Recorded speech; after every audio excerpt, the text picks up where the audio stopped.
And then, so could you talk a little bit about like customization, because that made a big difference, you know, for my wigs. Yes. And my comfort with That's hair a really big thing. Okay, so when we're looking at this, now this is a pretty thin wig, and we've styled it and washed it, so you can kind of see what it looks like in here. You can see my little girl hanging around the back. She's in school today.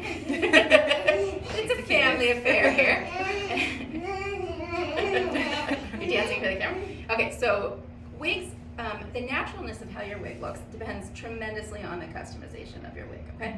So when you first get a wig, a lot of times it's gonna be bulky. There's gonna be too much hair up here, right? So we're gonna go in and we're gonna debulk the top of it. We're gonna debulk the sides so it rolls away from your face. You know, we're gonna cut face frame if that's what you like.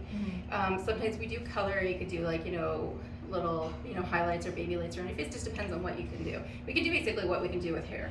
Then the other thing is the front. So this is a big thing, like the hairline. That's always the dead giveaway, and it can be really bad. So there are a few different ways that people do it.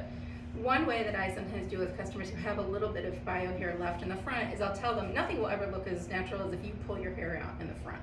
We can get very, very close, and nobody who's not looking will be able to tell, but if you pull out a little bit of your bio hair, which we should do really a separate video on, because I see people doing it sometimes and it's really, really bad if you do it the wrong way. It's like, here's her hair and here's the wig, and we see. Okay. So that's not what you want to do. So I have, you know, my whole thing. So you can pull out baby hair, or if you're not into pulling out, or you just are very sparse and you want to pull out but you need more, what we can do is we sew by hand in some little fuzzy hairs, okay? And they're called baby hairs. I don't know why. It's called baby hair.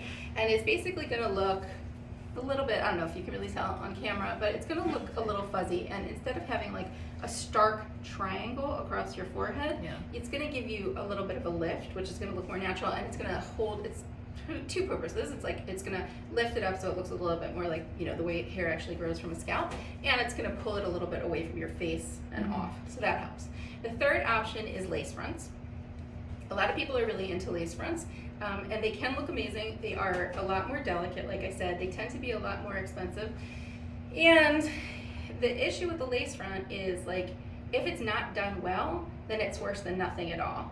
I mean, I paid somebody $500 to customize, just to customize my lace front, because I needed my hairline traced, and I needed, you know, the baby hairs put in correctly, and then I needed it to be, you know, bleach knots. So there's a lot that goes into it, and if you have somebody who's skilled and does a good job with the lace front, then I think it can look amazing, and it's great because it's very lightweight and it's off your face.